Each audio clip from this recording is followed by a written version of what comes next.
After adjusting your implant position and you are planning to fabricate bone or mucosa-supported guides, you can plan the positions of your fixation pins. Click Add Fixation Pin. Select the size you want and place it on the 2D cross sections. You can easily move it and rotate it and check its position. Now you are ready to place the guide sleeves. Open the Sleeves tab. An implant card will show for each implant in the plan. Click on Select Kit. You can choose between a variety of universal and customized kits that fit your implant system. Some systems allow you to choose between depth control sleeves and pilot sleeves.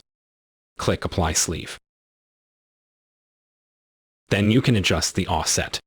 The offset is the distance between the most coronal part of the implant and the most apical part of the sleeve.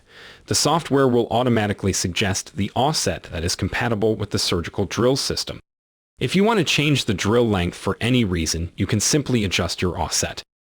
For keyed surgical kits, you will find the length of the key calculated in the total drill length and will appear under the name of tool. If the offset matches the length at which you can place the implant and the inner diameter of the sleeve is bigger than the outer diameter of the implant, IPC notice, which stands for Implant Placement Control, will appear. If freehand drilling message appears, that means that the longest drill in this surgical kit will not reach the full length through this guide. Once you finish your guide plan, head to the Report tab. Here you can find all the plan details, including a diagnostic overview, 3D views, planned products, detailed info about implants, abutments, fixation pins, implant sleeves, and finally, the drilling protocol you should follow.